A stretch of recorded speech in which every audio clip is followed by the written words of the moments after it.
ان الحمد لله نحمده ونستعينه ونستغفره ونعوذ بالله من شرور انفسنا ومن سيئات اعمالنا من يهده الله فلا مضل له ومن يضلل فلا هادي له واشهد ان لا اله الا الله وحده لا شريك له واشهد ان محمدا عبده ورسوله اما بعد فان خير الحديث كتاب الله وخير الهدي هدي محمد صلى الله عليه واله وسلم وشر الامور محدثاتها وكل محدثة بدعة وكل بدعة ضلالة وكل ضلالة في النار. اعوذ بالله السميع العليم من الشيطان الرجيم من همزه ونفخه ونفثه. بسم اللہ الرحمن الرحیم. رب اشرح لي صدری ویسر لي امری واحلل عقدۃ من لسانی یفقهوا قولی. بسم اللہ الرحمن الرحیم. ان اللہ وملائکتہ یصلون علی النبی یا ایہا الذین آمنوا صلوا علیہ وسلموا تسلیما. اللهم صل على محمد وعلى آل محمد كما صليت على إبراهيم وعلى آل إبراهيم إنك حميد مجيد. اللهم بارك على محمد وعلى آل محمد كما باركت على إبراهيم وعلى آل إبراهيم إنك حميد مجيد. اللهم ربنا آتنا في الدنيا حسنة وفي الآخرة حسنة وقنا عذاب النار. ربنا آتنا من لدنك رحمة وهيئ لنا من أمرنا رشدا. لا إله إلا أنت سبحانك إني كنت من الظالمين. حسبنا الله ونعم الوكيل. يا حي يا قيوم برحمتك أستغيث ولا حول ولا قوة الا باللہ العلی العظیم. آمین. الحمدللہ آج 30 جنوری 2022 کو سنڈے کے دن قرآن کلاس نمبر 110 کی انشاءاللہ اسٹوڈیو ریکارڈنگ ہونے جا رہی ہے. آج انشاءاللہ امید ہے یہ ہمارا پارا نمبر 7 بھی مکمل ہو جائے گا. سورۃ الانعام کا درس چل رہا ہے. آیت نمبر 95 سے انشاءاللہ آج سٹارٹ لیں گے. اعوذ باللہ من الشیطان الرجیم. بسم اللہ الرحمن الرحیم. ان اللہ فالق الحب والنوا. بے شک اللہ ہی ہے پھاڑنے والا دانے کو اور گٹھلی کو. یعنی زمین میں جو ہم اناج بوتے ہیں، گندم کا دانہ بویا جاتا ہے، اسے پھاڑتا ہے اللہ تعالیٰ. 2 پتیاں باہر نکلتی ہیں اور پھر ایک اس کا پورا بوٹا لگ جاتا ہے. اسی طریقے سے آپ آم کی گٹھلی کو جب بوتے ہیں، شروع میں 2 پتیاں اس کی بھی باہر آتی ہیں، بہرحال پھر سال ہا سال لگتے ہیں. آلموسٹ 8 سال لگ جاتے ہیں اسے پہلی دفعہ پھل دینے کے لیے. تو اللہ تعالیٰ ہی یہ سارے معاملات لے کر چلنے والا ہے. یخرج الحی من المیت. اللہ تعالیٰ نکالتا ہے زندہ کو مردہ سے. زمین مردہ ہوتی ہے. باقی جگہوں پہ قرآن میں آتا ہے کہ ہم مردہ زمین کی طرف بارش بھیجتے ہیں اور ایک دم ہری بھری ہو جاتی ہے. یعنی پوٹینشلی اس کے اندر زندگی ہوتی ہے، لیکن وہ بارش کی برکت سے اللہ تعالیٰ اسے مردے میں سے زندہ نکال لیتا ہے. وَمُخْرِجُ الْمَيِّتِ مِنَ الْحَيِّ. اور نکالتا ہے اللہ تعالیٰ مردہ کو زندہ سے. بظاہر تو انڈا مردہ ہی ہے نا. بعض لوگ سائنٹیفکلی اس کے اوپر اعتراض بھی کرتے ہیں کہ جی وہ انڈے کے اندر زندگی تو ہوتی ہے اور آپ یہ مثال کیوں دیتے ہیں. قرآن چونکہ لٹریچر کی زبان میں بات کرتا ہے، اگرچہ قرآن نے یہ مثال نہیں دی ہے، لیکن ہم سمجھانے کے لیے اپنی دنیا کی زندگی سے پریکٹیکل ایگزامپلس دیتے ہیں کہ انڈا بظاہر مردہ ہوتا ہے، اس میں سے چوزا نکل آتا ہے. مرغی زندہ ہے اور وہ بظاہر ایک مردہ چیز دیتی ہے، یعنی انڈا. لٹریچر کی زبان کے اندر، ہماری کامن آبزرویشن کے اندر تو اسی طریقے سے بات ہوگی. تو زندہ میں سے مردہ، مردہ میں سے زندہ. اور اگر آپ اس کو ایتھیکلی دیکھیں تو کافروں کے گھر مؤمنین پیدا ہو جاتے ہیں، مومنین کے گھر کافر پیدا ہو جاتے ہیں. وہ بھی تو زندہ اور مردہ ہے نا. بخاری و مسلم دونوں میں حدیث ہے کہ اللہ کا ذکر کرنے والا زندہ کی مثل ہے اور اللہ کا ذکر نہ کرنے والا مردہ کی مثل ہے۔ ذکر تو پھر بعد کی چیز ہے نا، اس سے بڑی چیز ہے ایمان کی دولت۔ جو ایمان لانے والے ہیں وہ زندہ ہیں، جو ایمان نہیں لانے والے ان کو اللہ نے قرآن میں مردہ کہا ہے۔ سورۃ الانعام میں یہ آیت گزر چکی ہے کہ حق بات وہی قبول کرتے ہیں جو بات کو سن لیتے ہیں، اور مردوں کو تو اللہ تعالیٰ قیامت کے دن ہی اٹھائے گا۔ یعنی عقل کے اندھے جو بات کو قبول نہیں کرتے ان کو اللہ تعالیٰ نے مردوں سے تشبیہ دی ہے۔ ذالکم اللہ فانا تؤفکون، یہ ہے تمہارا اللہ، تمہارا رب، تو کہاں پھیرے جاتے ہو، کہاں بہہ کے جاتے ہو؟ یعنی جس رب کی یہ کوالٹیز ہیں اسے اپنا معبود مانو، اسے اپنا الہ مانو، اور اسی سے ہی دعائیں مانگو۔ اللہ کو چھوڑ کر اور ہستیوں کی طرف کیوں متوجہ ہوتے ہو، حالانکہ ان کے پاس تو کوئی کوالٹی اس میں سے نہیں ہے کہ وہ گٹھلی میں سے درخت کو نکال لیں، دانے میں سے پودے کو نکال لیں، یہ تو کسی کو پتہ بھی نہیں ہے۔ لوگ کہتے ہیں نہیں نگاہ مار کے یہ کر دیتے ہیں وہ کر دیتے ہیں۔ میرے بھائی زمین کو اللہ نے ایک ہی بار آرڈر دیا ہوا ہے، کتنی تاب فرمان ہے۔ میں اکثر حیران ہوتا ہوں زمین کے اوپر، مٹی کے اوپر۔ آپ دیکھیں کہ سڑکوں کے کناروں کے اوپر بھی یہ منظر تو آپ کو اسلام آباد میں کثرت سے نظر آئے گا، کیونکہ وہاں کی آب و ہوا بڑی موزوں ہے اس سبزے کے اعتبار سے۔ تو بارش کی وجہ سے جب پانی سڑکوں پہ بہتا ہے نا تو وہ ساتھ مٹی کو بھی بہا لے جاتا ہے۔ پھر الٹیمیٹلی سڑکوں کے کارنرز کے اوپر انہوں نے چھوٹے چھوٹے سوراخ بنائے ہیں جس کے ذریعے وہ پانی گٹر کے اندر اور پھر ندی نالوں تک الٹیمیٹلی پہنچ جاتا ہے۔ تو وہ جو جن نالوں سے وہ جاتا ہے نا، وہ گٹر میں جب گر رہا ہوتا ہے نا اس جگہ سارا پانی اکٹھا ہوتا ہے وہ، اور ساتھ مٹی بھی لے کے آیا ہوتا ہے، تو تھوڑی سی مٹی وہاں پہ باقی رہ جاتی ہے۔ اسی طریقے سے فٹ پاتھ اور سڑک کا جو جوائنٹ ہوتا ہے اس پہ بھی آپ دیکھتے ہیں ہلکی سی مٹی رہ جاتی ہے جناب، اس میں سے بھی پودے نکل رہے ہوتے ہیں۔ دیکھا آپ نے کتنی تاب فرمان ہے یہ مٹی، بس کسی طریقے سے بھی وہاں پہ بیج پہنچ گیا، چاہے وہ کسی چڑیا کے ذریعے پہنچا، کسی اور جانور کے ذریعے پہنچا۔ زمین چھوڑ دیں آپ، یہ پرانے جو قلعے ہیں، پرانی دیواریں جو مٹی کی چنائی کے ساتھ تھیں، آپ دیکھیں ان پہ بارش ہوتی ہے اس میں سے بھی کتنے بڑے بڑے درخت نکل آتے ہیں۔ یعنی اللہ تعالیٰ کا آرڈر ہے مٹی کو، دیکھنے میں یہ حقیر چیز ہے لیکن اگاتی ہے۔ دوسری طرف سونا سب سے قیمتی دھات ہے، اس میں آپ بیج ڈالیں تو کچھ بھی نہیں نکلے گا۔ یہ اللہ تعالیٰ نے مٹی کے اندر کوالٹی پیدا کر دی ہے۔ تو اللہ تعالیٰ فرما رہا ہے یہ ہے تمہارا رب اللہ، اسے اپنا معبود مانو جس کی یہ کوالٹیز ہیں۔ فالق الاصباح، صبح کو نکالتا ہے رات کی تاریکی سے پھاڑ کر، کیسے گریجولی روشنی پھیلتی ہے۔ وجعل اللیل سکنا، اور رات کو اس نے بنایا ہے آرام کرنے کے لیے۔ والشمس والقمر حسبانا، اور سورج اور چاند کو حساب کے لیے رکھ دیا ہے۔ سارا یہ حساب ہی سورج اور چاند کی وجہ سے چل رہا ہے، چاہے آپ کے لیونر ایئرز ہوں چاہے سولر ایئرز ہوں۔ پھر چاند ایک کیلنڈر بھی ہے آسمان میں، آپ دیکھیں کہ چاند جب نکلتا ہے بالکل باریک ہوتا ہے، پھر وہ سیمی سرکل بن جاتا ہے 7 دن کے بعد، پورا سرکل بن جاتا ہے 14 دن کے بعد، پھر وہ دوسری طرف سیمی سرکل بن جاتا ہے 21 دن کے بعد۔ تو تھوڑی بہت اگر آپ کو سمجھ ہو تو آپ چاند کے ذریعے تاریخ بتا سکتے ہیں قریب قریب کہ یہ والی تاریخ ہے۔ یہ اللہ کی طرف سے کیلنڈر ہے۔ پھر روزانہ کا ایک کیلنڈر 24 گھنٹوں کا، سورج کے نکلنے سے لے کر غروب ہونے تک۔ گھڑیاں تو اب ہم نے بنا لی ہیں نا، پہلے تو لوگ اسی کے ذریعے سب کچھ کرتے تھے نا۔ ورٹیکل چیز اپنے گھر کی چھت پہ گاڑ لیتے تھے، اس کے سائے کے ذریعے نمازوں کے اوقات بھی معلوم کرتے تھے، ٹائمنگ بھی معلوم کر لیتے تھے۔ پھر جس دن سورج نہیں نکلتا تھا اس دن پھر غلطی بھی کھا جاتے تھے۔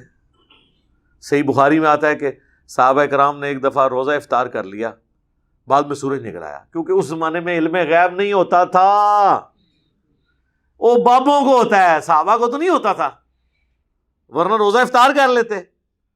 سورج نکل آیا بعد میں، وہ تابعی پوچھتے ہیں کہ پھر کیا کیا تھا؟ انہوں نے کہا پھر اس روزے کی قضا ہی ہم نے دی تھی، کیونکہ ہم تو افطار کر چکے تھے، چاہے غلطی سے کیا، گنتی تو پوری کرنی تھی۔ آج اگر یہ مسئلہ ہو تو پھر ہم ساتھ یہ بھی سوال پوچھیں گے کہ جی اس زمانے میں علم غیب نہیں تھا ہوتا؟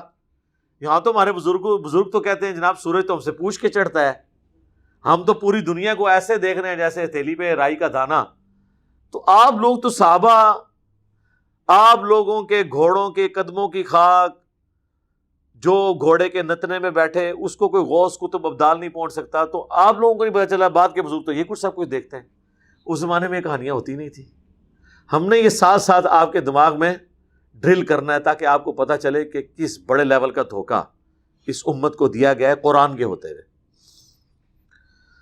ذالک تقدیر العزیز العلیم، یہ مقرر کیا ہوا ہے سب سے زبردست اور سب سے زیادہ علم رکھنے والی ہستی کی طرف سے، یعنی اللہ تبارک و تعالیٰ نے اسے کام میں لگایا ہوا ہے۔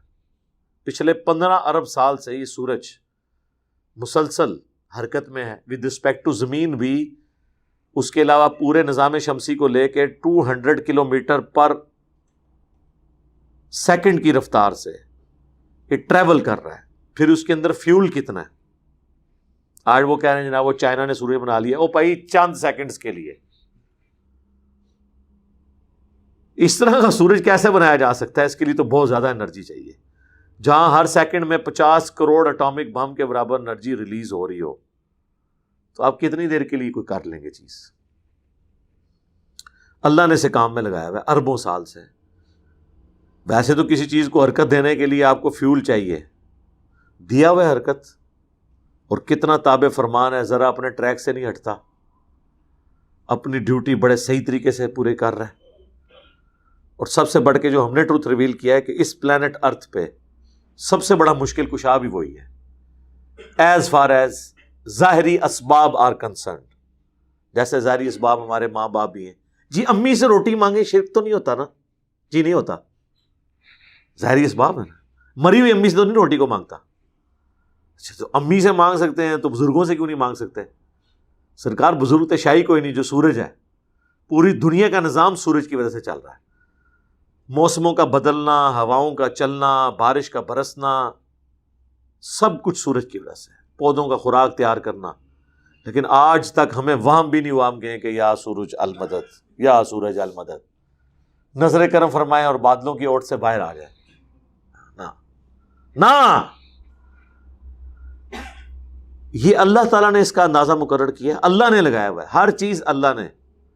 اور یہ کہتے ہیں نہیں وہ بزرگ نظام چلا رہے ہیں۔ سرکار بزرگوں کو تو پتہ ہی نہیں تھا سورج کا سائز کیا ہے، یہ تو ہمیں سائنس نے آج آ کے بتایا کہ 13 لاکھ گنا بڑا ہے۔ ان بیچاروں کو تو سائز کا بھی نہیں پتا تھا۔ وَهُوَ الَّذِي جَعَلَ لَكُمُ النُّجُومَ لِتَهْتَدُوا بِهَا فِي ظُلُمَاتِ الْبَرِّ وَالْبَحْرِ، وہی اللہ ہے جس نے ستاروں کو، سٹارز کو تمہارے لیے راہ معلوم کرنے کا ذریعہ بنا دیا ہے خشکی اور سمندروں کے اندھیروں کے اندر۔ یہی مقصد ہے جی ستاروں کا۔ یہ ستاروں کا مقصد یہ نہیں ہے کہ آپ مستقبل کے حالات پتہ لگوائیں۔ وہ صحیح بخاری میں بھی اکرمہ تابعی کا قول لے کے ہیں نا امام بخاری کے، ستاروں کا مقصد یہی ہے کہ یا تو اللہ تعالیٰ نے اسے آسمان دنیا کی خوبصورتی کے لیے بنایا،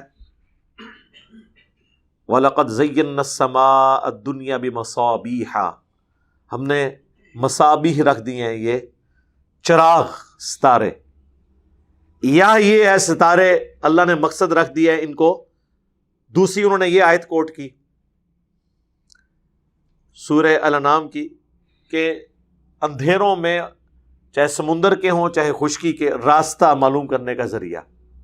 اور تیسرا جو سورۃ الحجر میں آیا کہ شیاطین کو بھگایا جاتا ہے ان ستاروں سے، شہاب ثاقب میٹرائٹس ٹوٹتے ہیں اور ان پہ بمباری کرتے ہیں تاکہ وہ خبریں لے کر نہ اچک کر نہ لے جائیں۔ یہ 3 مقاصد ہیں، چوتھا کوئی مقصد نہیں ہے۔ کوئی یہ جو کہانیاں کرواتے ہیں، کبھی وہ ہاتھوں کی لکیروں سے، کبھی ستاروں سے، چاہے خشکی کے اندھیرے ہوں چاہے سمندروں کے۔ اب جو لوگ ستاروں سے سمت معلوم کرنے کا طریقہ جانتے ہیں ان کے لیے کوئی مشکل نہیں ہے۔ نارتھ سٹار کو آپ ایک دفعہ لوکیٹ کر لیں، قطبی ستارہ، وہ جو ستاروں کا ایک جھرمٹ بنا ہے نا جسے دب اکبر بھی کہتے ہیں، ایک بڑا سا چمچے کی شکل کا، اس کے جو اوپر والے 2 ستارے ہیں نا ان کی سیدھ میں نیچے کر کے ایک سب سے روشن ستارہ ہوتا ہے، اسے کہا جاتا ہے نارتھ سٹار، قطبی ستارہ جو نارتھ میں ہوتا ہے۔ نارتھ کی طرف اگر آپ اپنا چہرہ کر لیں تو آپ کے دائیں طرف مشرق ہوگا یعنی ایسٹ، لیفٹ سائڈ کے اوپر ویسٹ، اور پیچھے ہوگا ساؤتھ۔ سمندروں میں بھی اسی طریقے سے سمت معلوم کی جاتی تھی، اور اسی طریقے سے جنگلوں میں بھی، ورنہ آپ سمندر میں دیکھیں آپ کو کوئی بندہ بھی نہیں بتا سکتا، کوئی آبادی بھی نہیں آئے گی اگر سٹارز پرانے زمانے میں نہ ہوتے۔ میگنیٹک فیلڈ ارتھ کی تو بعد میں لوگوں کو پتہ چلی نا، اس کے ذریعے شروع میں تو لوگ اسی طریقے سے ڈائریکشن معلوم کرتے تھے، تو یہ اللہ تعالیٰ نے اتنا بڑا ذریعہ رکھ دیا۔ اور اس میں وہ حدیث بھی یاد کر لیں، بخاری اور مسلم دونوں میں موجود ہے۔ ویسے میں نے یہ ستاروں کے حوالے سے، علم نجوم کے حوالے سے ڈیٹیل ویڈیو بھی ریکارڈ کروائی ہوئی ہے، اس میں بھی میں نے کوٹ کیا تھا کہ غالباً صلح حدیبیہ یا غزوہ خیبر کا موقع تھا، نبی صلی اللہ علیہ وآلہ وسلم فجر کی نماز پڑھ کے فارغ ہوئے، اور صحابہ کرام کہتے ہیں کہ آپ ہماری طرف متوجہ ہوئے اور فرمایا کہ جانتے ہو کہ ابھی ابھی تمہارے رب نے مجھ سے کیا فرمایا ہے؟ اللہ اکبر۔ صحابہ نے کہا اللہ اور اس کا رسول بہتر جانتے ہیں۔ یہ جو انداز گفتگو ہوتا تھا نا کہ متوجہ کرنے کے لیے ہوتا تھا، ہر دفعہ یہی ہوگا کہ حضور پوچھے کہ صحابہ کہیں کہ اللہ اور اس کا رسول بہتر جانتے ہیں۔ اس کا یعنی یہ ایک سٹائل ہے لوگوں کو متوجہ کرنے کا۔ نبی الاسلام کا ایک سمجھ لیں آپ تقیہ کلام بھی تھا یہ اس حوالے سے۔ تو آپ نے فرمایا تمہارا رب فرماتا ہے کہ میری مخلوق نے، جو انسان ہیں جنات ہیں، انہوں نے 2 حال میں صبح کی ہے۔ کچھ لوگ وہ ہیں جنہوں نے اس حال میں صبح کی کہ وہ اپنے رب پر ایمان لائے اور ستاروں کا کفر کیا، جنہوں نے یہ کہا کہ یہ جو رات کو بارش ہوئی تھی یہ اللہ کی وجہ سے ہوئی تھی، اس رات بارش ہوئی تھی۔ اور دوسرے وہ ہیں جنہوں نے یہ کہا کہ یہ ستاروں کی چال کی وجہ سے بارش ہوئی، یہ لوگ ستاروں پر ایمان لے آئے، اپنے رب کا کفر کر دیا، اگرچہ رب کو مانتے بھی ہوں گے تب بھی شریک کر دیا نا اللہ کے ساتھ۔ یہ سارے فیصلے اللہ کر رہا ہوتا ہے۔ تو یہ حدیث اس بات کا ثبوت ہے کہ آپ نے ستاروں کے ساتھ کوئی بھی عقیدہ ایسا وابستہ نہیں کرنا جو شرک کے اوپر مبنی ہو۔ باقی ٹھیک ہے، بخاری مسلم دونوں میں حدیث ہے کہ بعض اوقات جنات جو ہیں وہ فرشتوں کی گفتگو سن لیتے ہیں، اس میں سے کچھ چرا لیتے ہیں، جو اللہ تعالیٰ ان کو گفتگو تفویض کرتا ہے، پھر فرشتے آپس میں ڈسکشن کرتے ہیں تو کچھ چوری کر لیتے ہیں، ان کے اوپر شہاب ثاقب مارے جاتے ہیں، کچھ نہ کچھ خبر نیچے نجومیوں تک پہنچ جاتی ہے، وہ اس میں خلط ملط کر کے تو اس کو ایگزیجریٹ کر دیتا ہے، اس لیے کچھ خبریں صحیح بھی نکل آتی ہیں، زیادہ تر غلطی ہوتی ہیں۔ وہ جنات نے فرشتوں سے چوری کی ہوئی ہوتی ہیں اور نجومیوں کو بتائی ہوئی ہوتی ہیں۔ باقی ڈیفینیٹ کوئی علم ایسا نہیں ہے جس کے ذریعے آپ مستقبل کو پریڈکٹ اس حوالے سے کر سکیں۔ یہ تو آپ بتا سکتے ہیں کہ جی 1 ہفتے بعد فلاں جگہ بارش ہوگی یا نہیں، لیکن 1 سال بعد اسی تاریخ کو بارش ہوگی کہ نہیں، یہ تو نہیں آپ بتا سکتے۔ یہ تو پریڈکٹ اس طرح کیا جاتا ہے کہ جی ہوائیں جو ہیں فلاں علاقے سے چل پڑی ہیں اس رفتار میں، اتنے دنوں بعد فلاں جگہ پہنچ جائیں گی اور بارش کر دیں گی۔ ظاہر ہے جس طرح اگر میں یہاں پہ جہلم سے آئی ایس 2 گھنٹے میں اسلام آباد پہنچتی ہے اور میں آپ کو کہوں کہ جی میں نے آئی ایس کے ڈرائیور کو یہ آپ کی فلاں چیز دے دی ہے، آپ فیض آباد اڈے کے اوپر آگے 2 گھنٹے بعد لے لیں، اور 2 گھنٹے بعد پہنچے اس کو جی علی بھائی تو علم غیب ہے، بھائی اندازہ ہے علم غیب کتوں ہو گیا؟ ٹھیک ہے، علم غیب تب ہوگا جب میں یہ بتاؤں کہ جی آج ہے 30 جنوری 2022، تو یہ میں بتا سکوں کہ 30 جنوری 2023 کو کون سا بندہ کون سی گاڑی میں کس ڈرائیور کو کون سی چیز دے کے بھیجے گا۔ ہاں دسو، تو بتا سکتا ہے بارش ہوگی یا نہیں۔ ساون کا موسم تو آتا ہے ہر سال، وہ 1 مہینہ ہوتا ہے، لیکن اس میں کوئی ڈیٹ 10 سال پہلے پریڈکٹ نہیں کر سکتا۔ ہاں جب وہ مہینہ آ جاتا ہے یا قریب آ جاتا ہے، ہواؤں کے رخ سے اندازے سے پتہ چل جاتا ہے کہ یہ بارش اب ادھر ہوئی ہے، کتنے گھنٹے بعد ادھر ہو جائے گی، وہ چیز ڈیفینیٹ علم ہوتا ہے، فزیکل علم ہوتا ہے، وہ علم الغیب نہیں ہوتا. علم الغیب یہ ہے کہ وہ کوئی آج بیٹھ کے بتائے کہ 30 جنوری 2050 کو بارش ہوگی یا نہیں. دسو، یہ تو کوئی سائنس بھی نہیں. وہ کہے گی نہیں، اس طرح نہیں ہوتا. وہ بھی اسے علم غیب نہیں کہتے. اسی طریقے سے الٹرا ساؤنڈ کے ذریعے جو آپ چاہے وہ گردے کے اندر پتری ہے اس کا پتہ لگوائیں یا پریگنینسی کو آئیڈینٹیفائی کریں، وہ فزیکل نالج ہے. یہ نہیں ہے کہ بندہ ادھر بیٹھا ہوا ہے آنکھیں بند کرے اور وہ بتا دے کہ فلاں کے گردے میں پتری ہے یا نہیں. ہو بھی سکتی ہے. 10 مریض اگر آئے گردے پہ ہاتھ رکھے ہوئے اور آپ کہیں ان کو پتری ہے، ایک آدھ مجھے نکل ہی آئے گی. علم الغیب تو نہیں ہو جائے گا. ہاں چوٹے موٹے 10 لیا ہوتے، ایک نو انہوں نے کاٹ دیتی تھے، پھر پھانٹی لگنی چاہیے تھی نا ایسے نجومی کی. تو یہ فزیکل علم ہوتا ہے. فزیکل علم جو ہے نا، وہ تو ابھی اسلام آباد میں آپ چلے جائیں، زمین میں وہ 2 فٹ کا گڑھا کھودتے ہیں، اس میں وہ اپنی ڈیوائس رکھتے ہیں. وہ ڈیوائس میں سے ویوز نکلتی ہیں، الٹرا ساؤنڈ آپ کہہ لیں اس ٹائپ کی ویوز جو ہیں زمین کے اندر جاتی ہیں اور پھر وہ ریباؤنڈ ہو کے واپس آتی ہیں. وہ آپ کو یہ بتا دیتی ہیں کہ یہاں پہ پانی کتنی گہرائی کے اندر ہے. اب پرانے زمانے کا کوئی بابا آ جائے اور اس گورے کی مشین کو دیکھے تو گورے نو غوث وقت مان لوے. تھوڑے سارے گورے غوث وقت نے، کیونکہ وہ فزیکل نالج اتنا حاصل کر چکے ہیں. تیل بھی گورے نہیں دریافت کیتے سر، کسی بابے کو نہیں ہویا. سر ایڈون نے 1853 کے اندر پنسلوینیا امریکہ میں وہ کنواں ابھی بھی انہوں نے جناب وہ اس کی یادگار رکھی ہوئی ہے. آج تک تیل نکل رہا ہوتا ہوں سرکار. وہ بھی حساتی طور پہ نکل آیا تھا.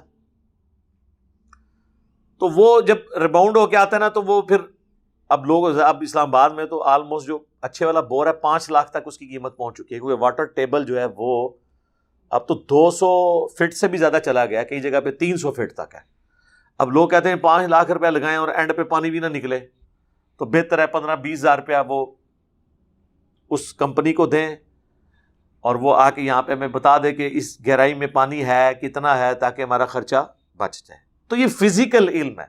فزیکلی وہ ویوز گئیں، ریباؤنڈ ہو کے آئیں، پتہ چل گیا.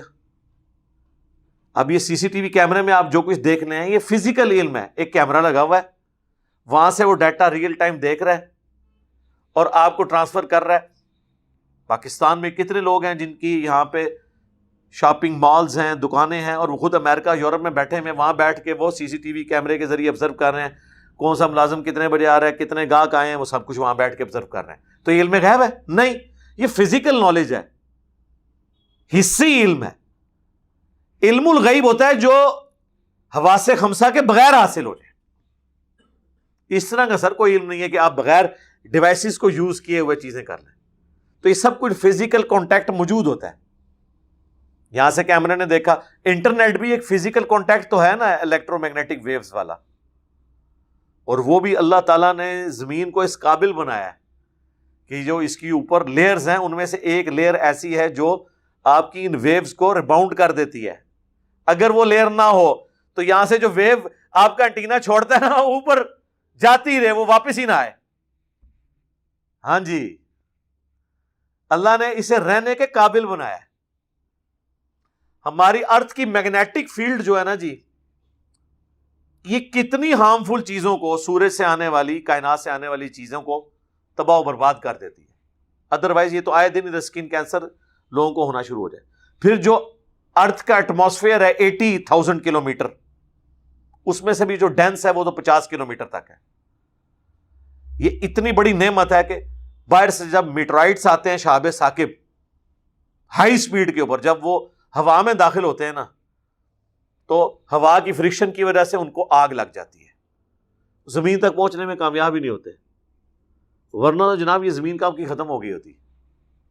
اس لیے آپ دیکھتے ہیں کہ جب وہ اسپیس شٹل واپس آتی ہے نا تو سیرامک مٹیریل کی انہوں نے اس کے اوپر ٹائلز لگائی ہوئی ہوتی ہیں، پھر بھی وہ کتنی گرم ہو جاتی ہیں. وہ ایک دفعہ ایک ٹائل ہی ٹوٹی تھی نا تو وہ اسپیس شٹل تباہ ہو گئی تھی. وہ ٹیمپریچر جو ہے وہ 10,000 ڈگری سینٹی گریڈ تک رائز کر جاتا ہے. یہ عام آپ کے جو میزائل ہیں یہ جب ری انٹری کرتے ہیں ایٹماسفیئر میں تو 5,000 تک تو ان کا ٹیمپریچر چلا جاتا ہے. تو 5,000 میں تو سٹیل بھی پگھل جائے گا، 1500 سے اوپر تو یہ سروائیو ہی نہیں کر سکتا، لوہا بھی ہو اگر تو وہ خاص مٹیریل ہوتا ہے۔ سرکار سائنس نے جس طریقے سے خدا کو اب لوگوں کے سامنے پیش کیا نا، وہ علامہ وحید الدین خان صاحب رحمہ اللہ، انڈیا کے اسکالر، انہوں نے کتاب لکھی ہے دا گاڈ ارائزز، خدا ابھرتا ہے۔ اس سائنس نے جس طریقے سے خدا کو لوگوں کے سامنے پیش کیا، آج سے پہلے تو لوگوں کو آئیڈیا بھی نہیں تھا۔ قد فصلنا الآیات لقوم یعلمون، ہم آیات اپنی کھول کھول کر بیان کرتے ہیں ان لوگوں کے لیے جو علم رکھتے ہیں۔ یہ ساری گیم ہے علم کی میرے بھائی، چلیاں دا کوئی لینا دینا نہیں قرآن و حدیث نال۔ ہاں جی، اتنے کیا کہتے ہیں، عشق دے چلے نمبر لے گئے عقل والے انجے ہی عمرہ گالیاں، کہتے ہیں عقل والوں نے تو اپنی عمر ضائع کر دی، عشق کے چلے نمبر لے گئے۔ علم بس کری ہو یار، قرآن کیا کہہ رہا ہے، علم ہی علم ہے۔ ہمارے نبی کو بھی اگر حکم ہوا ہے نا تو دعا مانگنے کا، قل رب زدنی علما، اے نبی آپ بھی دعا کیا کریں۔ سورہ طٰہٰ کی آیت نمبر 114 کہ اللہ میرے علم میں اضافہ کر دے۔ اللہ اکبر۔ اور حضور علیہ السلام فجر کے بعد سنن ابن ماجہ میں آتا ہے، سلام پھیرتے ہی دعا مانگتے تھے، اللہم انی اسألک علما نافعا ورزقا طیبا وعملا متقبلا، میں علم نافع تجھ سے مانگتا ہوں اے اللہ۔ ادھر علم کی نفی، اور جس سارا علم کتابوں میں نہیں ہے، اور سرکار جو کتابوں میں ہے اس کو تو مانو نا۔ ہاں کتابوں والے کو تو مانو، بعد کو بھی ہم دیکھتے ہیں، رکو دیکھ لیتے ہیں۔ ہاں وہ دیکھتے ہیں، وہ باہر ہے نا وہ قرآن و حدیث دے بالکل الٹ ہے، اس لیے کہتے ہیں پہلے باہر والا ویکھ لو تاکہ تہاڈی مت ماری جائے، اندر والی تانوں سمجھ ہی نہ آئے، وہ اس لیے کہتے ہیں۔ وَهُوَ الَّذِي أَنشَأَكُم مِّن نَّفْسٍ وَاحِدَةٍ، وہی ہے جس نے تمہیں ایک جان سے اٹھایا، فَمُسْتَقَرٌّ وَمُسْتَوْدَعٌ، اور پھر تمہارے لیے ایک ٹھہرنے کی جگہ مقرر کی اور ایک سپرد کیے جانے کی جگہ۔ یعنی ایک جان تھی حضرت آدم علیہ السلام، سورۃ النساء کے سٹارٹ میں بھی آیا، ان سے ان کا جوڑا بنایا، پھر وہ میاں بیوی سے کثیر تعداد میں مرد و عورت بسا دیے، اور یہاں پہ بھی ایک جان سے اللہ نے پیدا کیا، یعنی وہ آدم علیہ السلام۔ اس کے بعد پھر جب کوئی پیدا، اس کے لیے پھر ایک ٹھہرنے کی جگہ مقرر کی، یعنی ہر شخص کو ایک خاص وقت جو ہے وہ ماں کے پیٹ میں گزارنا ہے، اور الٹیمیٹلی اس کے سپرد ہونے کی جگہ ہے، وہ ہے قبر یا سمندر یا ہواؤں میں راکھ کا بکھر جانا یا کسی شیر کے پیٹ میں چلے جانا۔ سپرد ہونے کی جگہ بھی اللہ نے مقرر کی ہوئی ہے۔ قد فصلنا الآیات لقوم یفقہون، بے شک ہم اپنی آیات تفصیل کے ساتھ بیان کرتے ہیں ان کے لیے جو بات کو سمجھنا چاہیں، جو تفقہ کرنا چاہیں، جو اپنی عقل استعمال کرنا چاہیں، یعنی کہ عشق دے چلے نہ ہوڑو، عقل والے ہو، یفقہون، فقہ کہتے ہیں ٹرو انڈرسٹینڈنگ، سمجھ بوجھ۔ وَهُوَ الَّذِي أَنزَلَ مِنَ السَّمَاءِ مَاءً، وہی اللہ ہے جس نے اتارا ہے آسمان سے پانی، فَأَخْرَجْنَا بِهِ نَبَاتَ كُلِّ شَيْءٍ، اور پھر اس کے ذریعے ہر طرح کی اگنے والی چیز زمین سے نکال دی۔ بندہ پاگل ہو جاتا ہے جناب، کچھ نظر نہیں آ رہا ہوتا، بارش کے بعد کس طریقے سے ہریالی ہوتی ہے، آپ کھیتوں میں کبھی چلے جائیں بندہ پریشان ہو جاتا ہے۔ یقین کریں میں نے اپنی ایک ویڈیو میں بھی کہا تھا نا، خدا ہمیں نظر کیوں نہیں آتا، اس ویڈیو میں، کہ اس کائنات میں ہونے والی ہر چیز معجزہ ہے، لیکن ہم اکثر معجزات کے عادی ہو چکے ہیں۔ اگر آپ کو کسی ایسی دنیا سے لایا جائے جہاں آپ کو یہ نہ پتا ہو کہ انڈے میں سے اتنا خوبصورت چوزا نکلتا ہے، تو آپ کبھی بھی نہیں مانیں گے۔ آپ کو یہ نہ پتا ہو کہ یہ بیج زمین میں بویا جائے تو یہ 6 ارب گنا بڑا درخت بن جاتا ہے، آپ کبھی بھی نہیں مانیں گے کہ یار اتنا سا بیج، اس میں تو کوئی چیز ایسی نظر نہیں آ رہی۔ اور سرکار یہ تو ایک فیکٹر ہے، اس درخت کے ساتھ پھر پتے لگنے ہیں، پھر پھول لگنے ہیں، پھر انہوں نے پھل میں کنورٹ ہونا ہے، پھر ان پھلوں نے پکنا ہے۔ یہ ایک ایک کمانڈ جو ہے وہ اس بیج میں موجود تھی۔ دنیا کی کوئی ہارڈ ڈسک اتنا ڈیٹا سٹور نہیں کر سکتی جو ایک بیج نے کیا ہوا ہے۔ اربوں درختوں کا ڈیٹا ہے سرکار۔ ظاہر ہے جب ایک تربوز کا آپ نے بیج ڈالا تو اس سے ایک جب تربوز نکلا تو اس کے اندر کتنے بیج ہیں؟ وہ ہر بیج کے اندر ایک تربوز ہے، اور پھر یوں آپ ملٹی پلائی کرتے جائیں۔ یہ تو فیکٹوریل میتھمیٹکس والے لوگ جانتے ہیں، یہ فیکٹوریل بس یہ اینڈ نہیں ہونا، یہ انفینٹ ہے. اللہ اکبر، سبحان اللہ وبحمدہ، سبحان اللہ العظیم، عدد خلقہ ورضا نفسہ وزنۃ عرشہ ومداد کلماتہ. آمین. فأخرجنا منہ خضرا نخرج منہ حبا متراکبا، پھر ہم اس کے ذریعے نکالتے ہیں ہری ہری بالیاں اور دانے ایک دوسرے پر چڑھے ہوئے. یہ گندم کی بھی جب بالیاں نکلتی ہیں آپ دیکھیں دانے پہ دانا، اور سرکار چھلی دیکھے تو بندہ پریشان ہو جاتا ہے. جو کہہ رہا ہے چھلی خود بن رہی ہے، اسے کہو کہ یہ جو چھلی ہے نا اس کے دانے ہم اتار دیتے ہیں، دوبارہ اس جگہ پہ لگا کے بتا دو. ہاں ایک بار اتر جان، ایگزیکٹ انہیں کوآرڈینیٹس دے ہوتے لا کے دسو. جو کام کرنے سے نہ ہو وہ خود بخود کیسے ہو سکتا ہے جب تک کہ کوئی ڈیوائن سورس اس کے پیچھے نہ ہو. God is the only explanation of all the physical phenomena in this universe. اللہ ہی وضاحت ہے کائنات میں ہونے والے ہر فزیکل فینامنا کے پیچھے. وَمِنَ النَّخْلِ مِن طَلْعِهَا قِنْوَانٌ دَانِيَةٌ، اور کھجور اور اس کے گچھے جو نیچے کی طرف لٹکے ہوئے ہوتے ہیں. سرکار کتنی اوپر جا کے کھجور لگائی ہے اللہ تعالیٰ نے، پورا وہ آپ دیکھ لیں بالکل بنجر قسم کا درخت نظر آ رہا ہوتا ہے کھجور، کوئی سبزی نہیں ہوتی اس میں، کوئی سبز رنگ نہیں ہوتا. اوپر جا کے لگا دیا اور وہ کس طرح گچھے لٹکائے ہوئے ہیں، ہر ایک کھجور اپنی جگہ پہ لگی ہوئی ہے اوپر جا کے. اللہ کے کام ہے. وَجَنَّاتٍ مِّنْ أَعْنَابٍ، اور باغات پیدا کیے انگوروں کے. وَالزَّيْتُونَ، اور زیتون. وَالرُّمَّانَ، اور انار. مُشْتَبِهًا وَغَيْرَ مُتَشَابِهٍ، ایک دوسرے سے شکل و صورت اور ذائقے میں ملتے جلتے بھی ہیں اور نہیں بھی ہیں. اللہ اکبر. کھجور بھی میٹھی، آم بھی میٹھا، انار بھی میٹھا، انگور بھی میٹھا، سارے ہی میٹھے لیکن ٹیسٹ ڈفرنٹ. اس سے بڑی بات، ایک ہی زمین سے یہ سیراب ہو رہے ہیں اور زمین میں کوئی چینی آپ کو نظر نہیں آ رہی ہے. اس سے بڑی بات وہ آگے چل کے آ بھی جائے گی، آگے اس کے ساتھ ہی. بلکہ انظروا الی ثمرہ، ان کے پھلوں کی طرف ذرا دیکھو. اذا اثمر، جب وہ پھلدار ہو جائیں، یعنی وہ درخت بھر جائے نا پھل سے، ذرا دیکھو. وینعی، اور ان کے پکنے کو. یہ بڑی امپورٹنٹ بات ہے. اللہ تعالیٰ فرما رہا ہے ایک تو پھل جب لگ جائیں اس کی طرف دیکھو، اور ان کے پکنے کی طرف ذرا غور کرو. یار چند دن پہلے تک آم سبز ہوتا ہے، آپ کاٹ لیں کھٹا ہے نا، آم اتنے کا اتنا ہے، اچانک اس کا رنگ بدلنا شروع ہوتا ہے اور اندر سے ذائقہ بھی بدل جاتا ہے. سرکار یہ کون سی پروڈکٹ ہے؟ یہ تو اسی طریقے سے ہے کہ آپ نمک کا گلاس رکھ کے سائڈ پہ ہوں، تھوڑی دیر بعد آ کے دیکھیں تو وہ چینی بن چکی ہو. ایسے تو نہیں ہوتا. یہ کون سی فورس ہے جو اسے یہ کنٹرول کیے ہوئے؟ یہ اللہ تعالیٰ نے کہا ہے کہ ان کے پھلوں کو دیکھو اور اس کے بعد پکنے کو دیکھو. سرکار قیامت چھپی ہے اس جملے کے اندر کہ پکنے سے پہلے کچھ اور ذائقہ، پکتے ہی کچھ اور ذائقہ ہو جاتا ہے. اس کے اوپر غور کرو. کیا یہ سب کچھ خود بخود ہو رہا ہے؟ کسی کے کرنے سے ہو رہا ہے نا. اور وہی اللہ نے پھر کہہ دیا ان فی ذالکم لآیات لقوم یؤمنون، بے شک اس میں نشانیاں ہیں اللہ کی قدرت کی ان لوگوں کے لیے جو بات ماننا چاہیں. میں یہ ترجمہ کرتا ہوں.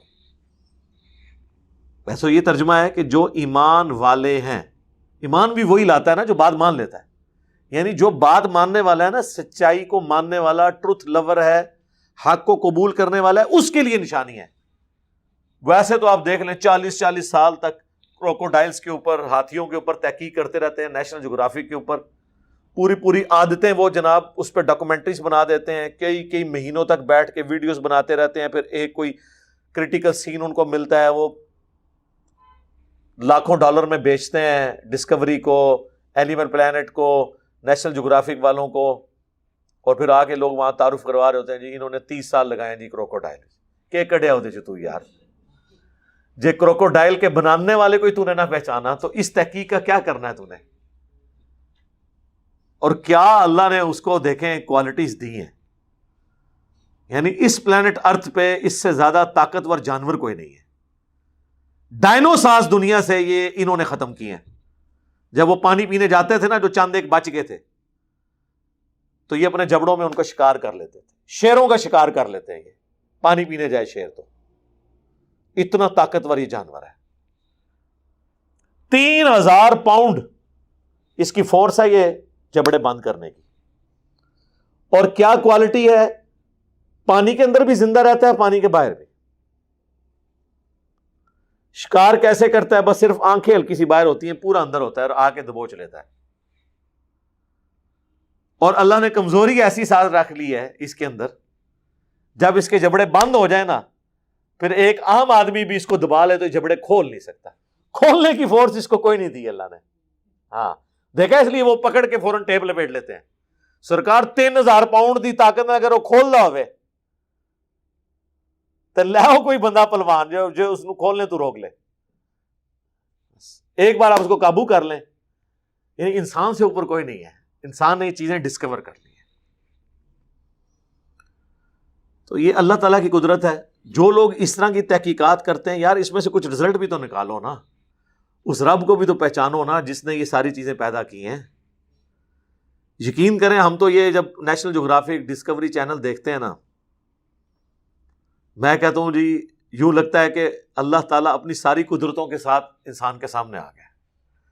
اللہ اتنا ظاہر ہے کہ اس سے زیادہ ظاہر کوئی نہیں، اور اتنا چھپا ہوا ہے کہ اس سے زیادہ چھپا ہوا کوئی نہیں. اور یہ چھپا ہوا ہمارا امتحان ہے.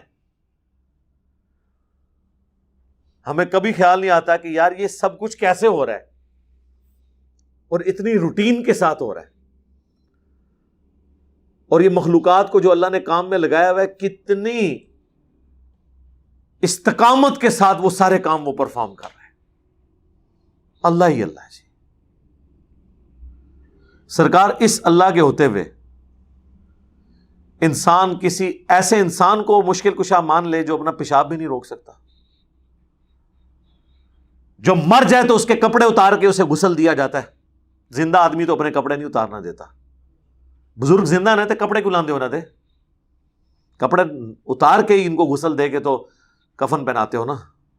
اتنا کمزور انسان. میں اکثر سوچتا ہوں کہ بعض اوقات انسان کو خیال آتا ہے کہ یار یہ شرک کی سزا ہمیشہ کی جہنم جو ہے، یہ بہت ایگزیجریشن ہے اس کے اندر، کہ 60 سال کا شرک کرنے کے عوض ہمیشہ کی جہنم. ہونا تو چاہیے تھا جو 60 سال شرک کرے 60 سال جہنم. لیکن سرکار شرک اتنا بڑا جرم ہے، کائنات میں اگر کوئی چیز نہیں ہونی چاہیے تھی نا تو شرک ہی تھا. کیونکہ اللہ اپنی قدرتوں سے اتنا واضح ہے، اس سے بڑھ کر اس نے اپنے پیغمبروں کے ذریعے تعارف کروا دیا، کتابوں کے ذریعے تعارف کروا دیا. پھر بھی انسان شرک کرے تو اس کی سزا پھر یہی ہونی چاہیے. اللہم لا تجعلنا منہم، اللہم من احییتہ منا فاحیہ علی الاسلام ومن توفیتہ منا فتوفہ علی الایمان. آمین. وَجَعَلُوا لِلَّهِ شُرَكَاءَ الْجِنِّ، اور انہوں نے بنا لیے ہیں جنوں میں سے اللہ کے شریک. وَخَلَقَهُمْ، حالانکہ اللہ نے انہیں پیدا کیا تھا. پیدا اللہ نے کیا ہے اور مشکل کشا انہوں نے بنایا ہوا ہے جنات کو. وَخَرَقُوا لَهُ بَنِينَ وَبَنَاتٍ بِغَيْرِ عِلْمٍ، اور انہوں نے گھڑ لیے ہیں اللہ تعالیٰ کے لیے بیٹے اور بیٹیاں بغیر علم کے، یعنی کہ عشق دے چلے نے. علم تو بغیر نے نا، بغیر علم کے. علم والا تو یہ نہیں کرے گا کہ فرشتے اللہ کی بیٹیاں. بت بھی جو بنائے ہوئے تھے وہ انہوں نے اپنے بزرگوں کے بنائے ہوئے تھے. حتیٰ کہ صحیح بخاری میں آتا ہے کہ جو شرک شروع ہوا وہ قوم نوح میں اس طرح ہوا کہ اللہ کے نیک بندے تھے جو اللہ کی عبادت کرنے والے تھے، ان کی اولادوں نے آگے سے ان کی یاد کو قائم رکھنے کے لیے جہاں بیٹھ کے وہ عبادت کرتے تھے وہاں پتھر رکھنے شروع کیے کہ ان پتھروں کو دیکھیں گے تو بزرگوں کی یاد آئے گی. پھر اس سے اگلی نسل آئی، انہوں نے وہ پتھر تراشنے شروع کر دیے. اس سے اگلی نسل آئی، انہوں نے ان کو پوجنا شروع کر دیا. اس طریقے سے شرک گریجولی داخل ہوا. سبحانہ وتعالی عما یصفون، پاک ہے وہ اللہ، بہت بلند ہے اس شرک سے جو یہ کرتے ہیں، ان عقیدوں سے جو اللہ کے ساتھ یہ منسوب کرتے ہیں. سبحان ربک رب العزت عما یصفون وسلام علی المرسلین والحمد للہ رب العالمین۔ بدیع السماوات والارض، وہی آسمانوں اور زمین کا پیدا کرنے والا ہے۔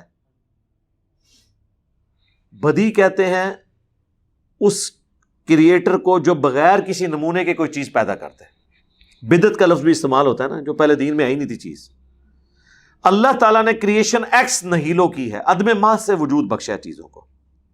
خالق انسان بھی ہے، لکڑی سے فرنیچر بنا لیتا ہے، لیکن لکڑی کون بناتا ہے؟ اللہ۔ لکڑی نہیں کوئی بنا سکتا۔ انسان جو کچھ کرتا ہے اس پلانٹ پہ موجود جتنے بھی ریسورسز ہیں، مٹیریلز ہیں، ان کو یوز کر کے چیزیں بناتا ہے۔ یار اللہ کو دیکھیں کہ ایک بے قدر بیج کو سورج کی روشنی کے ذریعے اتنا بڑا درخت بنا دیتا ہے۔ اس وقت پلانٹ پہ ایسے درخت بھی ہیں جن کی ہائٹ 300 تک بھی ہے، 300 فٹ تک، اور ان کو بھی پانی اوپر تک پہنچ رہا ہوتا ہے زمین سے سک کر کے، وہ سرفیس ٹینشن کے ذریعے۔ اگر موٹر لگانی پڑ جائے سرکار، آپ تو ایک علاقے کے درختوں کے بجلی نہیں پوری کر سکتے جو ان کو پانی چاہیے ہوتا ہے اوپر۔ آپ کو اندازہ نہیں ہے، ہزاروں کلو واٹ موٹریں چاہیے یہ جو بڑے درختوں کو پانی فیڈ کرنے کے لیے، وہ جو خود بخود سک کر رہے ہیں۔ سر خود بخود نہیں کر رہے، اللہ نے ڈیوٹی لگائی ہوئی ہے، ایسا physical phenomena of nature set کر دیا ہے۔ اچھا اللہ تعالیٰ نے بھی دیکھے کیسے امتحان میں ڈالا ہے کہ خود پیچھے ہے، اتنا کچھ واضح کر دیا ہے لیکن نظر کچھ نہیں آتا۔ تو انسان یہ سمجھتا ہے کہ ایسا ہی ہوا کرتا ہے، ایسا ہی کیوں ہوا کرتا ہے؟ اسی کے پیچھے تو قیامت ہے۔ انا یکون لہ ولد ولم تکن لہ صاحبہ، اس کا کوئی بچہ کیوں کر ہو سکتا ہے جبکہ اس نے اپنی بیوی کسی کو اختیار نہیں کیا؟ لم یلد ولم یولد۔ اچھا سورہ الزمر میں آیا کہ اگر اللہ تعالیٰ نے اپنا بیٹا کسی کو بنانا ہوتا نا تو اپنی مخلوق میں سے ہی کسی کو چن لیتا۔ اگر مخلوق میں سے وہ کسی کو بیٹا چنتا بھی نا تو وہ رہتی تو مخلوق نا۔ یہ ہو نہیں سکتا کہ اللہ کے ساتھ کوئی اور الہ ہو، ورنہ تو انسان کا بیٹا اگر انسان ہے تو پھر اللہ کا بیٹا بھی الہ ہوتا۔ وہ جو آیا سورہ الزخرف میں، قل ان کان للرحمن ولد فانا اول العابدین، اے نبی تم فرماؤ بالفرض اگر اللہ کا کوئی بیٹا ہوتا سب سے پہلے میں اسے پوج رہا ہوتا۔ تو عیسیٰ ابن مریم اللہ کے بیٹے نہیں ہیں۔ یہ محال ہے کہ اللہ کسی کو اپنا بیٹا چنے۔ یہاں پہ بھی اللہ تعالیٰ ہے کہ اس کا تو کوئی بیٹا نہیں ہے، اور سورہ زمر میں تو اور مور لگا دی کہ اگر اللہ نے کوئی بیٹا بنانا بھی ہوتا نا تو مخلوق میں سے ہی چنتا، بیٹا پھر بھی نہیں اللہ نے۔ اللہ کلّا ہی ہے جی، ہاں توحید قائم ہے اپنی جگہ۔ وَخَلَقَ كُلَّ شَيْءٍ وَهُوَ بِكُلِّ شَيْءٍ عَلِيمٌ، اور اسی نے ہر چیز کو پیدا کیا اور ہر چیز کا علم بھی اس کے پاس ہے۔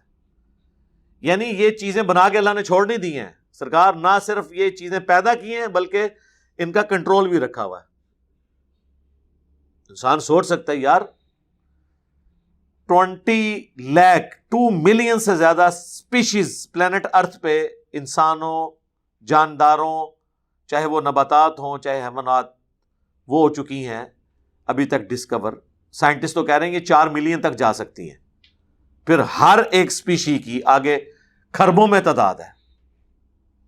صرف جو زمین پہ کیڑے حشرات الارض اتنے ہیں کہ اگر زمین پہ بسنے والے یہ 7 ارب کے قریب انسانوں میں سے ہر ایک انسان کو 20 کروڑ دے دیا جائے نا، 20 کروڑ اس کا، 20 کروڑ اس کا، 20 کروڑ اس کا، سرکار یہ کیلکولیٹر ہی فیل ہو جائے گا۔ 7 ارب 7 بلین ملٹیپلائڈ بائی 200 ملین، کرو کیلکولیشن۔ یہ تو صرف حشرات الارض ہے، جو یہ کیڑے مکوڑے ہیں۔ تو سائنٹسٹ نے تو کہہ دیا جناب 1 اسکوائر انچ بھی پلانٹ ارتھ پہ ایسا نہیں ہے جہاں کوئی زندہ مخلوق نہ ہو۔ ایک ڈبہ جو ہے انچ بائی انچ کا، یہ بھی کسی مخلوق سے خالی نہیں ہے۔ ہمارے جسم پہ بھی کتنے بیکٹیریاز ہیں جو خوراک حاصل کر رہے ہیں، وہ ہمیں نظر نہیں آ رہے، وہ آپ کو پھر نظر آئیں گے خوردبین کے ذریعے، مائکروسکوپ کے ذریعے۔ ہمارے منہ کے اندر ہزاروں بیکٹیریاز ہیں، معدے کے اندر ہیں، کسی کو پتہ بھی نہیں تھا، یہ تو بھی سائنس بتا رہی ہے۔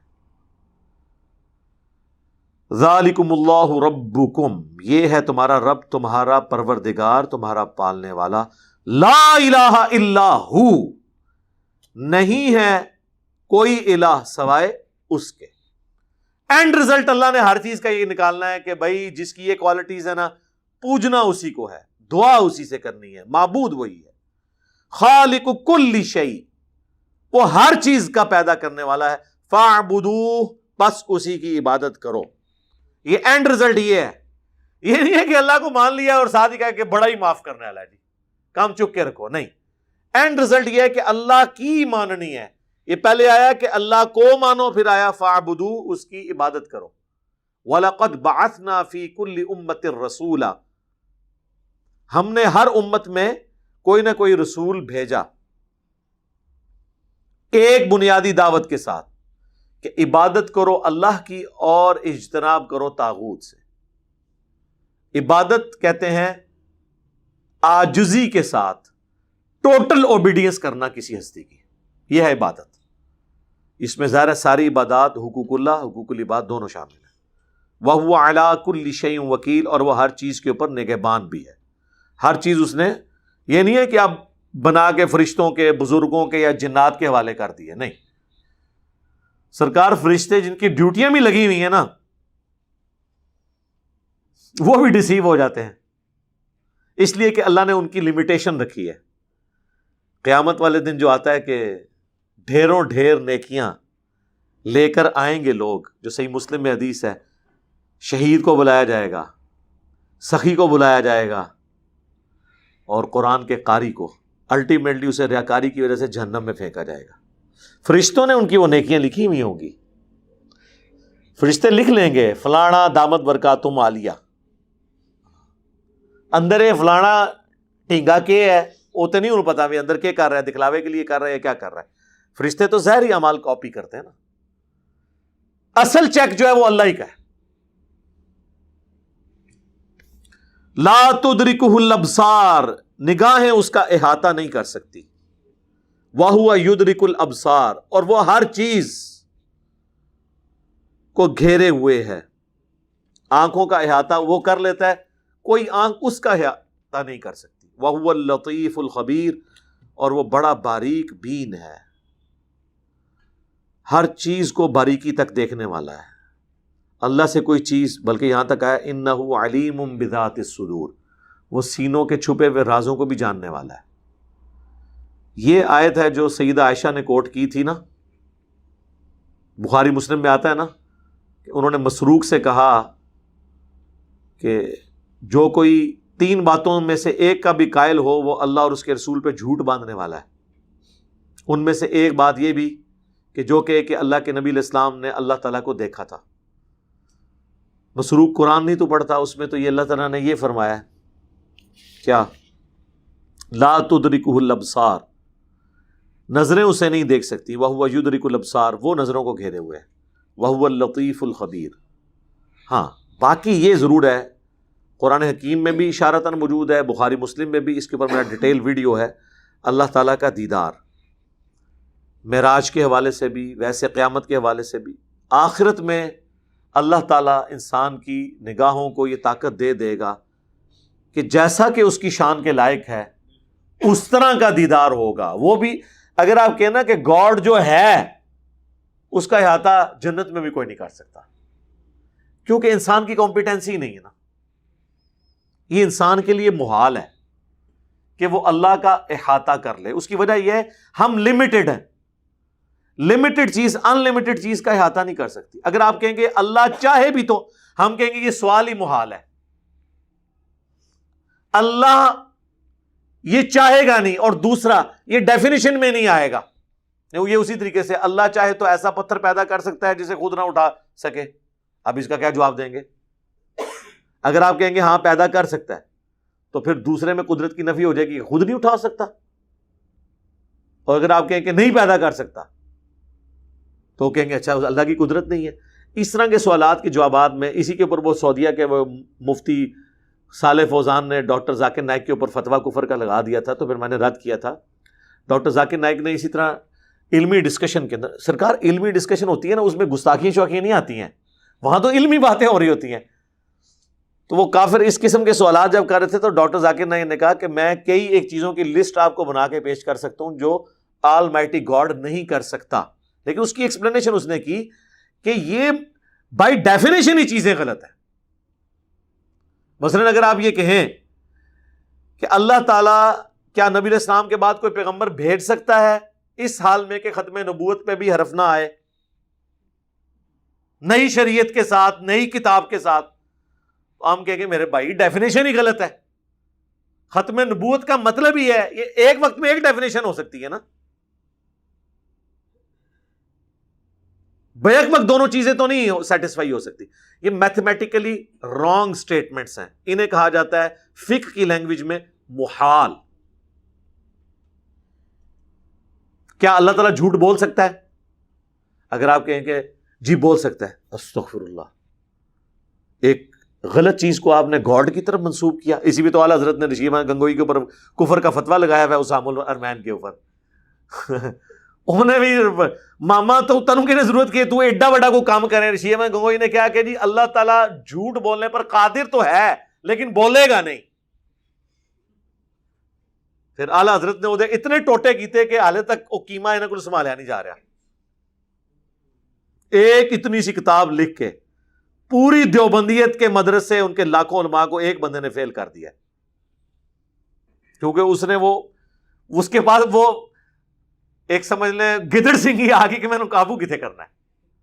اس کا جواب یہ تھا کہ جھوٹ بولنا ایک نٹوریس چیز ہے، اللہ پاک ہے، کوئی بھی گندی چیز اس کی قدرت میں داخل نہیں ہے، اس میں اس کی قدرت کا نقص نہیں ہے بلکہ اس چیز کا نقص ہے کہ وہ قدرت میں داخل نہیں ہے. سمجھ آئی؟ جو جھوٹ بولتا ہے وہ خدا نہیں ہو سکتا، اور جو خدا ہے وہ جھوٹ نہیں بول سکتا. اس کے لیے پھر فقہاء نے ایک ٹرم ڈیوائز کی تھی محال،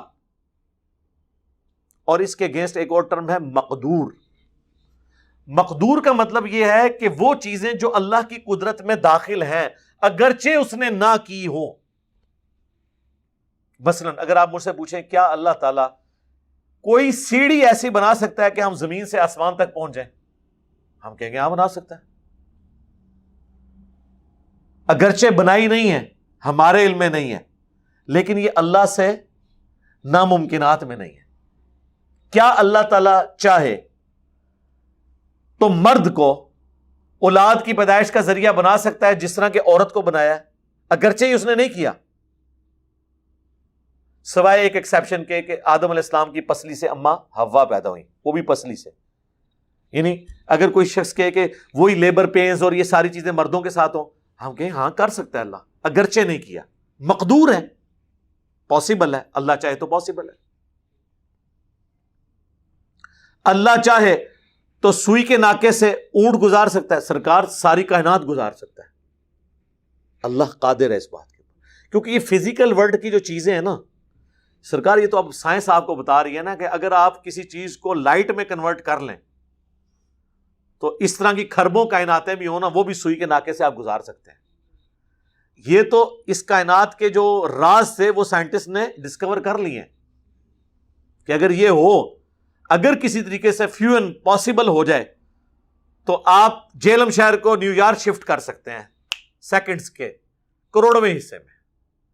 یہاں سے اسے ڈیفیوز کریں، ٹھیک ہے، وہاں جا کے دوبارہ پروڈیوس، اسے لائٹ میں کنورٹ ہو، وہاں سے جا کے دوبارہ ہو جائے.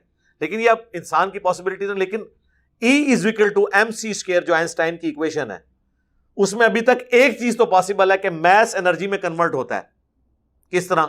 لکڑی جلاتے ہیں، آگ اور انرجی بن جاتی ہے، لیکن اس ایکویشن کے تحت وہ آگ دوبارہ سے لکڑی بھی بن سکتی ہے. لیکن ابھی تک سائنس اس کو پاسبل کر نہیں سکی.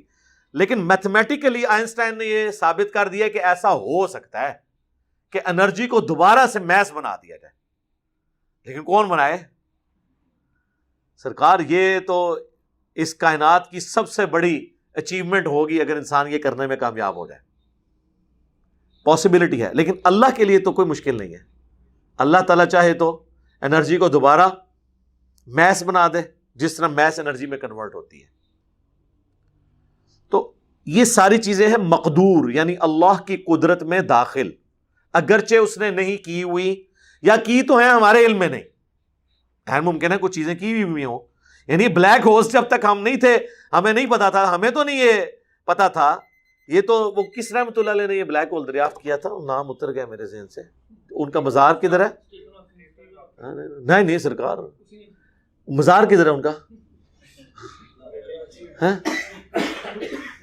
اللہ دے بندے ہو. پہلی دفعہ تو آئنسٹائن نے بات کی تھی نا کہ ایسے راستے موجود ہیں کہ پوری گلیکسیز وہاں جا کے غائب ہو جاتی ہیں اور وہ ٹائم بھی رکا رہے گا اور آپ کہاں سے کہاں بھی پہنچ جائیں گے، سفر بھی طے کر لیں گے. سرکار یہ پہلے تو نہیں تھا لوگوں کو پتا. اب آئنسٹائن اگر زندہ ہوتا تو میں اسے حافظہ اللہ کہہ دیتا، ٹھیک ہے، باقی گاڈ کا تو ماننے والا تھا، باقی اللہ اور اس کا معاملہ ہے. تو آپ دیکھیں کہ سائنس نے ہمیں آج کس جگہ پہنچا دیا کہ ہم کئی چیزیں جو پہلے ہم سمجھتے تھے محال ہیں اس فزیکل ورلڈ میں، لیکن وہ اللہ نے مقدور کی ہوئی ہیں. لیکن کچھ چیزیں ایسی ہیں جو بائی ڈیفینیشن محال ہیں، ان کو کوئی مقدور نہیں کر سکتا کیونکہ وہ پھر بائی ڈیفینیشن غلط ہو جائے گی. اس میں یہ ساری چیزیں ہیں جو اللہ تبارک و تعالیٰ کی ذات اور صفات کے ساتھ ریلیٹڈ ہے. کیا اللہ تعالیٰ اپنے آپ کو موت دے سکتا ہے؟ لو سوال کا جواب دیں. اگر آپ کہیں کہ دے سکتا ہے تو جسے موت آئی تو وہ خدا کیا ہوا؟ اور اگر آپ کہیں نہیں دے سکتا تو کوئی پوچھے گا اچھا پھر یہ تو بات اس کی قدرت میں داخل نہ ہوئی. تو ہم کیا کہیں گے؟ بائی ڈیفینیشن یہ غلط ہے، یہ محال ہے. خدا کی ڈیفینیشن یہ ہے جسے موت نہ آئے. موت آنا ایک نقص ہے، یہ نقص ہونے کی وجہ سے اللہ کی قدرت میں داخل نہیں ہے. اس وجہ سے نہیں کہ اللہ کی قدرت کی کمزوری ہے، بلکہ اس نقص کی کمزوری ہے کہ یہ قدرت میں داخل نہیں. سمجھ آئیے آپ کو؟